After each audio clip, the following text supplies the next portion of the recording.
So hello everyone, welcome to true IAS and PCS. Previous lecture तक हम लोग family courts के बारे में कॉम्प्रिहेंसिव तरीके से देख चुके हैं। इस लेक्चर में बात करते हैं ग्राम न्यायालय के बारे में। ये ग्राम न्यायालय, न्यायालय मतलब न्याय देने वाला, एक तरीके से ये एक जुडिशियल ऑर्गन है। समझ में आ रहा है नाम से। ग्राम मतलब कहाँ पर होंगे, शहर में कि गाँव में? गाँव में, ठीक है। ग्राम न्यायालय को ग्राम न्यायालय एक्ट, और ये रिसेंट में बने हैं, 2008 के एक्ट के तहत ये सेटअप करे गए हैं, ठीक है। 2008 में ग्राम न्यायालय एक्ट आया था जिसको एनेक्ट करा गया था ताकि ग्राम न्यायालय को सेटअप करा जा सके, स्टैब्लिश करा जा सके ग्रास रूट लेवल पर हमारे देश के अंदर, ताकि लोगों को न्याय मिल सके, स्पेशली वो सिटीजन्स को उनके दरवाजे पर जाकर न्याय मिल सके जो लोग दूर दराज के गांव के इलाकों में रह रहे हैं, which are connected with the grass root level structure of the country, ठीक है। And also to ensure that there are opportunities for securing justice, जो कि लोगों को डिनाई हो जाती है due to social disability, economic disability and other disabilities, specially at grass root level. मुझे एक बात बताओ, ये बार बार ग्रास रूट कह रहा है, मैं क्या समझूं, क्या मतलब होता है ग्रास रूट का? मुझे नहीं पता क्या होता है ग्रास रूट का मतलब। हाँ, बेसिकली ऐसा कह सकता हूं मैं, हमारे देश की रूरल इकोनॉमी, रूरल रीजन या फिर रूरल स्ट्रक्चर, रूरल सोसाइटी। ठीक है। अब रीजंस क्या थे? The reasons for the establishment of Gram Nyayalaya are as follows.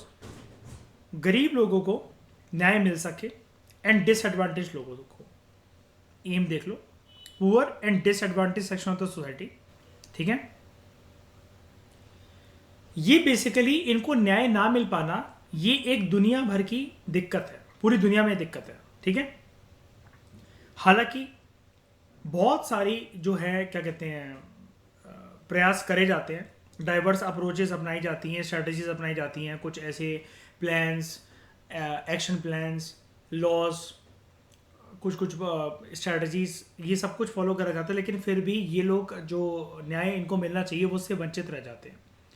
हम लोग अगर हमारे देश की बात करें, हमें दूसरे देशों का और इंटरनेशनल कंटेक्स का तो नहीं पता, हम अपने देश के बारे में ये बोल सकते हैं कि हमारे संविधान में आर्टिकल 39A है, जो कि डायरेक्ट करता है स्टेट को कि आप ऐसी अपॉर्चुनिटी सिक्योर करो जिसकी वजह से हमारे देश का लीगल सिस्टम ऐसा हो जो कि न्याय को प्रमोट करे on the basis of equal opportunity, ठीक है। एंड याद है ये चीज़ पूरी की पूरी लोक अदालत में फ्री लीगल एड मिल सके, है ना, न्याय को सिक्योर करवाने के लिए, और ये किसी भी सिटीजन को डिनाई ना हो by reason of economic and other disabilities, ठीक है। हाँ, और मैंने पूरी लिस्ट दी थी ना विगर सेक्शन की, वही बोलने लगा था मैं, याद है ना वो सारी की सारी चीज़ें, ठीक है। रीसेंट पास्ट के अंदर गवर्नमेंट ने बड़े सारे एक्शंस भी लिए हैं, मेजर्स भी लिए हैं जुडिशियल सिस्टम को स्ट्रेंथन करने के लिए। इंटर एलिया का मतलब होता है अमंग्स अदर्स, मतलब बहुत सारे लिए हैं और उसके अलावा जो भी चीज़ें हैं, इसका मतलब होता है अमंग्स अदर्स, काफ़ी सारों के अलावा और सारे, ठीक है, ये होता है इसका मतलब। कैसे? एक तो प्रोसीजर लॉज को सिंप्लीफाई करके, ताकि वो सबको समझ में आए। जो प्रोसीजरल लॉज सिंप्लीफाई नहीं हो सकते तो उसके लिए क्या सेटअप कर रखा है? NALSA, state legal service authorities, district legal service authorities, है ना, और तहसील लेवल पर various alternative dispute resolution mechanisms, जैसे आर्बिट्रेशन, कंसिलिएशन, मेडिएशन। ये मेडिटेशन नहीं है, मेडिएशन का मतलब ये होता है कि एक पर्सन दो लोगों की लड़ाइयों को सॉल्व करवा रहा है, एंड यहाँ पर कोई पर्सन ऐसा रैंडम कोई पर्सन नहीं है, we are talking about advisor भी कह सकते हैं, बिल्कुल कह सकते हैं, ठीक है, कि आप दो लोगों के डिस्प्यूट को या फिर उनकी हाँ हाँ बिल्कुल आप कह सकते हो। एंड ये चीज़ें जनरली होती हैं लोक अदालत के अंदर। लोक अदालत के अंदर तो लोक अदालत के अलावा हम और भी चीज़ें पढ़ चुके हैं, जैसे हमारा फैमिली कोर्ट्स, ठीक है। These measures are required to strengthen further, ये बोल रहा है। उसके बाद लॉ कमीशन ने इसके ऊपर भी टिप्पणी कर रखी है। तो मैं ये पूछना चाहता हूँ, क्या मयूर, श्रेया, लॉ कमीशन ने नालसा के बारे में कुछ बोल रखा है क्या उसके कंटेक्स्ट में? नेशनल लीगल सर्विस अथॉरिटीज, बिल्कुल। लॉ कमीशन ने क्या लोक अदालत के कंटेक्स्ट में कुछ बोल रखा है क्या अपनी रिपोर्ट में? बिल्कुल। लोक अदालत ने क्या फैमिली कोर्ट्स के कंटेक्स्ट में कुछ बोल रखा है क्या? बिल्कुल। और लोक अदालत ने क्या ग्राम न्यायालय के कंटेक्स्ट में कुछ बोल रखा है क्या? तो इस चैप्टर की कंक्लूजन क्या निकलती है? आपको लॉ कमीशन को हर जगह कोट करना है। एंड देखो, कुल मिलाकर श्रेया, अगर हम जो भी अभी मैंने आपसे पूछा किसके बारे में बोल रखा है, उसके बारे में बोल रखा है, अलग अलग रिपोर्ट ही है, तो कुल मिलाकर हमारे कोर्स के अंदर 4 ही तो रिपोर्ट हुई फिर इसकी स्टैटिक पोर्शन में। क्या दिक्कत है इसको याद करने में? अगर हम अच्छे से कंधे पे रख के बंदूक चला ही रहे हैं तो क्यों ना निशाना भी अच्छा सा साध लें। ठीक है। 114वीं रिपोर्ट में लॉ कमीशन ऑफ इंडिया ने यह बोला कि ग्राम न्यायालय जो है वो स्टैब्लिश होने चाहिए। ठीक है। रिपोर्ट एक्चुअली थी ही ग्राम न्यायालय के ऊपर, ताकि स्पीडी तरीके से, इनएक्सपेंसिव तरीके से और बढ़िया तरीके से न्याय मिल सके आम आदमी को, स्पेशली वो आम आदमी जो कि दूर दराज कंट्री साइड में, गांव के इलाकों में रह रहा है और जिसको कानूनी व्यवस्था वगैरह के बारे में कुछ नहीं पता। अगर उसके खिलाफ अन्याय हो गया तो उसको रास्ता नहीं पता कि करना क्या है। ग्राम न्यायालय एक्ट जो है 2008, it is broadly based on the recommendation of the law commission. अब देखो यहाँ पर तो इसका मतलब कोर्ट हमें इसको शरिया करना ही पड़ेगा। बाकी किसी भी जगह पर ऐसा नहीं दे रखा था, लेकिन ये बोल रखा है कि ये तो पर्टिकुलरली लॉ कमीशन की रिकमेंडेशन पर भी आया। एक गलती भी कर रहा है राइटर। क्या गलती कर रहा है यार? देखो, लॉ कमीशन ने 1974 की अपनी जब ये रिपोर्ट पेश करी थी, 59th रिपोर्ट, तो फैमिली कोर्ट्स एक्ट 1984 भी तो इसके तहत आया 10 साल बाद। फैमिली कोर्ट्स एक्ट भी तो इसके तहत है, लॉ कमीशन की रिकमेंडेशन के तहत। अल्टीमेटली मैं आपको बताऊं, लोक अदालत, फैमिली कोर्ट्स, ग्राम न्यायालय, NALSA, state legal service authority, ये जो भी हैं, ये सब लॉ कमीशन की रिकमेंडेशन के बेसिस पे सेटअप हुई हैं। तो ये कुछ लाइन ये जो यहाँ पर लिख रहा है ना, कोई मान नहीं लिख रहा है, इसलिए मैं लॉ कमीशन के बारे में इस लेक्चर में बहुत एम्फोसाइज कर रहा हूँ कि इसकी रिपोर्ट आपको पता होनी चाहिए। उसके बाद न्याय मिले गरीब जनता को एट देयर डोर स्टेप, ये एक सपना होता है गरीब लोगों का। सेटिंग अप ऑफ ग्राम न्यायालय स्पेशली गांव के इलाकों में, स्पेशली क्या होगी, वही नाम में वही है। ठीक है। It would bring the people of the rural areas, उनके पास क्या आएगा? Speedy justice, affordable justice and substantial justice. Substantial justice मतलब बेसिकली जिसके अंदर सब्सटेंस हो, इनको निराशा ना हो किसी भी तरीके की। They should be happy. And happy के अलावा, हैप्पी वर्ड तो हमें देखो पेपर के अंदर तो लिखना नहीं, एटलीस्ट इनको ट्रस्ट हो हमारी लोकतांत्रिक व्यवस्था पे, एंड कि न्यायालय आज भी इंसाफ देने की एक साधन है, ये चीज इनको पता लगे। ठीक है। ग्राम न्यायालय और इफेक्टिव तरीके से कैसे काम कर सकते हैं? चलो भाई ठीक है, ग्राम न्यायालय एस्टैब्लिश हो गए, फिर भी मुझे नहीं पता कि मुझे करना क्या, पहला स्टेप क्या लेना, मेरी हेल्प कौन करेगा?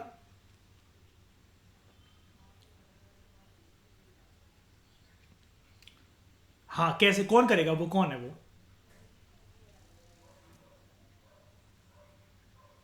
अरे, तहसील लीगल सर्विस अथॉरिटी या डिस्ट्रिक्ट लीगल सर्विस अथॉरिटी। मैं वो क्यों नहीं बोल रहा हूँ, नेशनल स्टेट क्यों नहीं बोल रहा हूँ? क्योंकि ये क्या है, टॉपिक क्या है? ग्राम न्यायालय, गांव के तालुक। हाँ बिल्कुल, तहसील नहीं, sorry, I am extremely sorry, मैं तहसील इतने दिन से बोल रहा, तालुक लीगल सर्विस अथॉरिटी। ठीक है, मैं मुंह से तहसील निकल रहा है, वो तो नाम होता है अलग अलग, कोई टेंशन नहीं है। मैंने आपको बताया था ना एक चीज़, उस लेक्चर में बताई थी मैंने आपको कि ताल्लुक भी हर एक स्टेट में नहीं मिलता, और उसमें लिखा भी हुआ था कि जो भी स्टेट में जो भी टर्म यूज़ होती है आप उसके हिसाब से बोल सकते हो उसको। ठीक है। कुल मिलाकर ऐसा बोल लूँ, कुल मिलाकर 100 बातों की एक बात, ग्रास रूट लेवल की लीगल सर्विस अथॉरिटी वो अगर मिलकर यहाँ पर काम करे तो ज़्यादा इफेक्टिव तरीके से लोगों को स्पीडी ट्रायल ऑफ जस्टिस मिलेगा, है ना। अब फीचर्स क्या होते हैं ग्राम न्यायालय एक्ट के? जैसा कि हमने फैमिली कोड एक्ट के कुछ फीचर्स पढ़े थे, ये एक्ट 2008 में आता है। एंड पीआईबी की एक वेबसाइट होती है, कुछ लोग इसको यूज़ करते हैं, रिकमेंड करते हैं कि करंट अफेयर के कंटेक्स्ट में हमें ये भी पढ़ना चाहिए, इसको देखना चाहिए, सब बकवास है।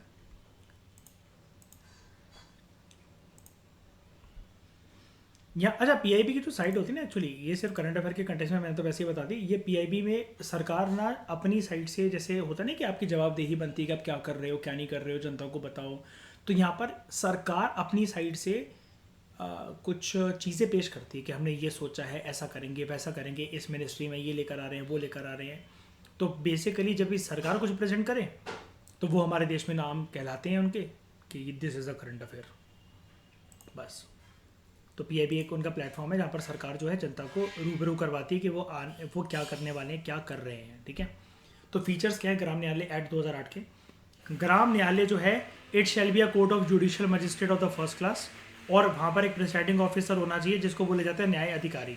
इसको अपॉइंट करा जाएगा किसके द्वारा, ध्यान से देख लो, they will be appointed by the state government in consultation with the high court. ठीक है, कौन होगा, judicial magistrate of first class.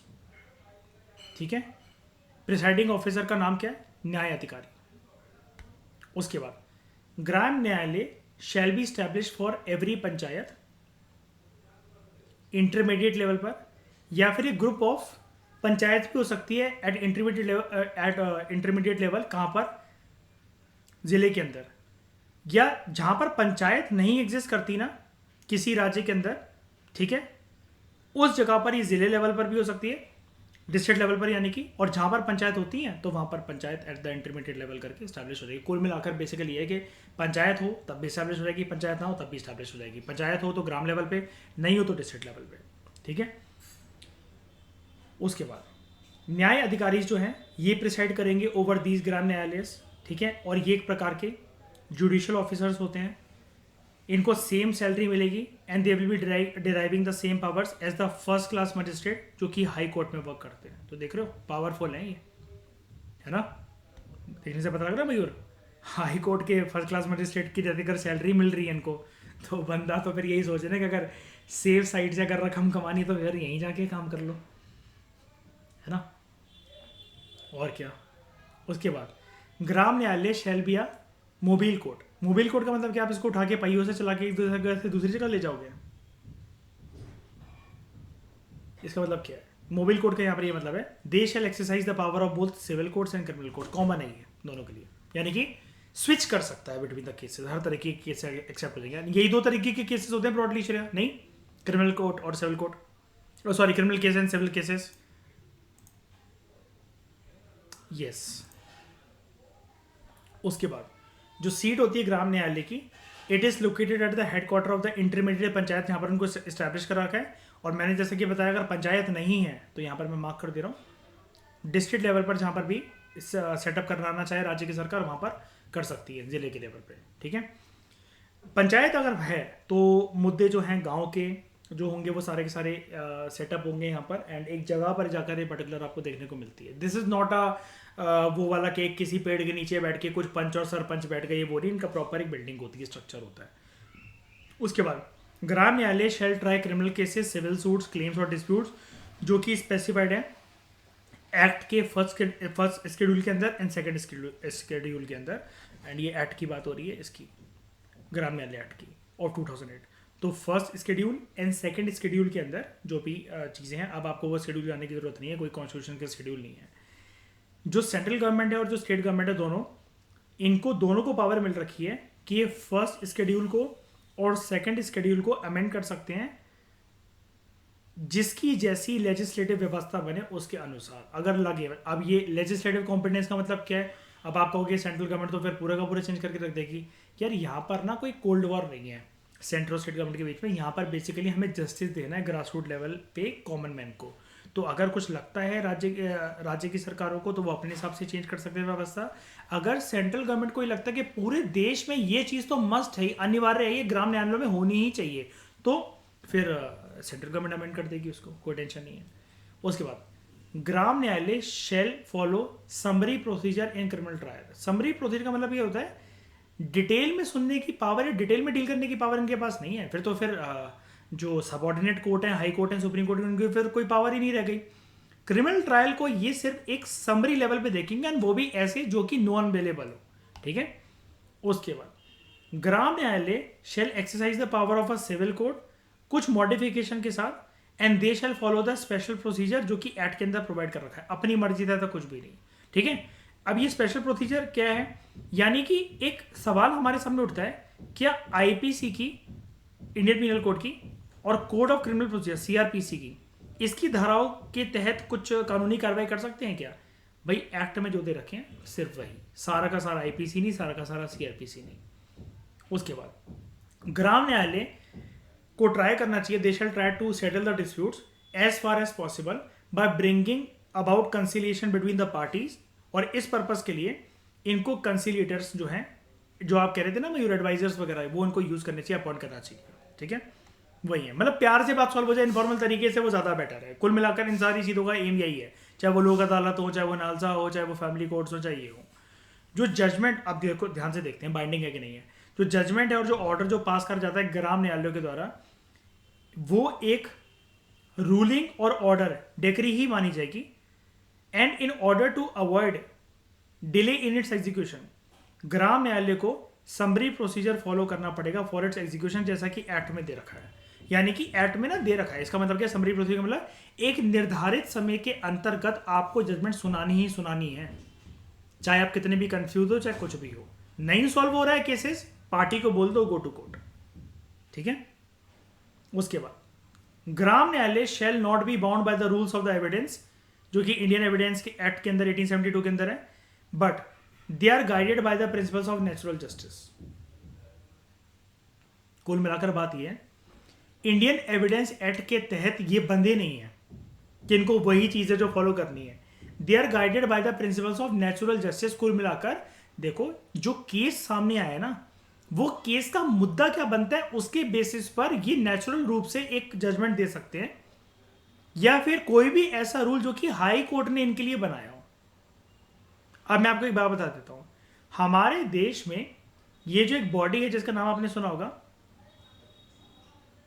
NGT, national green tribunal. हालांकि ट्राइब्यूनल के एक अलग से चैप्टर है हमारा, हम पढ़ेंगे उसको।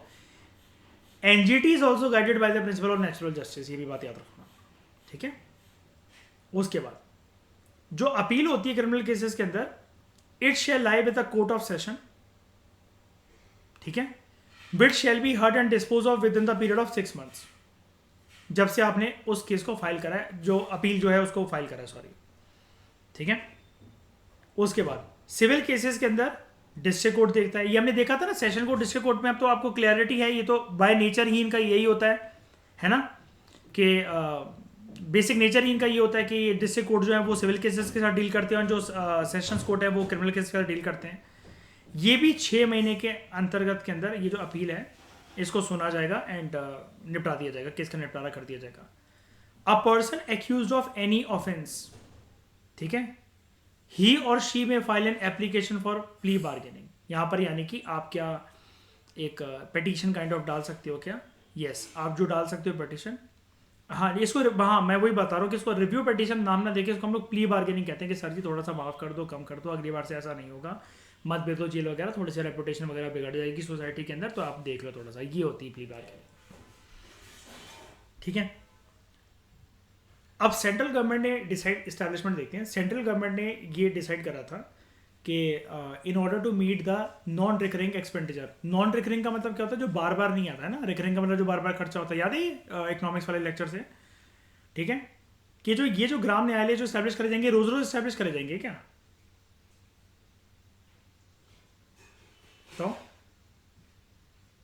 नहीं। अब इसकी तिगड़म देखो, सेंट्रल गवर्नमेंट कैसे स्टैब्लिश करेगी इनको, ये नॉन रिकरिंग नेचर के तो हैं, लेकिन सरकार, सेंट्रल गवर्नमेंट कब बनाएगी इनके लिए, पैसा कब देगी इनको स्टैब्लिश करने के लिए। 18 लाख इनकी मैक्सिमम सीलिंग है, लिमिट, ठीक है, मैक्सिमम 18 लाख मिल सकते हैं ग्राम न्यायालय की स्टैब्लिशमेंट के लिए, जिसमें से 10 लाख जो होने चाहिए it is for the construction of the court, 5 lakh की ऑफिसर्स की गाड़ियां वगैरह, और 3 लाख के ऑफिस इक्विपमेंट, बस। इसके बियॉन्ड एक सिंगल चवन्नी नहीं मिलेगी। ऐसा हमने कभी नहीं पढ़ा ना पॉलिटी के अंदर, कभी पढ़ा है आपने अभी तक मेरे साथ ये किसी भी जगह पर, पार्लियामेंट के अंदर इतना पैसा उतना पैसा, नहीं ना, ये इंपॉर्टेंट है अपने आप में। क्यों, या सेंट्रल गवर्नमेंट को नॉन रिकरिंग एक्सपेंडिचर जो है उसको बहुत संभाल के यूज करना पड़ता है। ये जो 18 लाख रुपए जा रहे हैं, किसकी जेब से जा रहे हैं, किसकी जेब से जा रहे हैं 18 लाख रुपए, हमारी जेब से, जनता की जेब से, है ना। तो मोर देन 5000 ग्राम न्यायालय जो है they are expected to be set up under that, जो कि सेंट्रल गवर्नमेंट ने जो प्रोवाइड कर रखा है कि 1400 करोड़ रुपए जो है ये अभी तक दिए जा चुके हैं रिस्पेक्टिव स्टेट्स एंड यूटीज को अंडर द ग्राम न्यायालय एक्ट ऑफ 2018, ठीक है। It is for the state government कि वो स्टैब्लिश करेंगे ग्राम न्यायालय इन consultation with the respective high courts. पैसा कहां से आएगा, पैसा कहां से आएगा पूरा का पूरा, सेंट्रल गवर्नमेंट। तो मेजोरिटी ऑफ द स्टेट जो है they have now set up a regular courts at taluka level. Further जो पुलिस ऑफिसर्स होते हैं, जो दूसरे स्टेट फंक्शनरीज होते हैं, ठीक है, उनकी जो रिलेक्टेंस देखने को मिलती है कि ग्राम न्यायालय की जुरिस्डिक्शन को बेसिकली हम नहीं मानेंगे, या फिर जो उनका ल्यूकवार्म रिस्पॉन्स रहता है, या ये दिक्कत बताई जा रही है बेसिकली आपको कि वहाँ पर जो नोटरीज रहते हैं, स्टैम्प वेंडर्स रहते हैं, आपको ये सारा का सारा कुल मिलाकर जो पेपर वर्क करवाना पड़ता है, कुछ भी कोर्ट तक ये बात लेकर जानी है, ठीक है, पुलिस जो है वो मुजरिम को उठाकर लेकर आए, बुलाकर लेकर आए, तो यहाँ पर बेसिकली क्या है, ये उसके अंदर एक कभी कभार उसके ऑपरेशनलाइजेशन के अंदर एक बाधा बनते हैं ग्राम न्यायालय की, क्योंकि उनको लगता है छोटे से कोर्ट है, इनकी क्या पावर, भाई ये कौन सा हाई कोर्ट या सुप्रीम कोर्ट का फरमान आया कि हमें जो मानना ही पड़ेगा, लेकिन रिसेंट ईयर्स में इनको पावर मिली है, ये बेसिकली आपको वही बता रहा है। एंड जो इश्यूज जो हैं वो अफेक्ट करते हैं जो कि ग्राम न्यायालय की पावर्स एंड फंक्शनिंग को, ये डिस्कस करे गए थे conference of chief ministers of the high court and conference of chief ministers of the states April 2013 के अंदर, और ये डिसाइड करा गया था इन कॉन्फ्रेंस के अंदर कि स्टेट गवर्नमेंट और जो हाई कोर्ट है they should decide the question of establishment of Gram Nyayalaya जहां पर भी ठीक हो, और लोकल प्रॉब्लम्स को संज्ञान में लेते हुए फोकस बेसिकली ये होना चाहिए कि तालुका लेवल पर जो ग्राम न्यायालय जो है सेटअप करी जा रही हैं, ठीक है, वो तब करी जाए जब रेगुलर कोर्ट जो है वहां पर अच्छे से फंक्शन ना करें, और इनको पावर जो है वो एक प्रकार से जो रेगुलर कोर्ट्स होते हैं उनकी उन्हीं की जैसी इनको पावर मिले। तो श्रेया कॉन्ग्रेचुलेशंस, चैप्टर हमारा कंप्लीट हो गया वाला।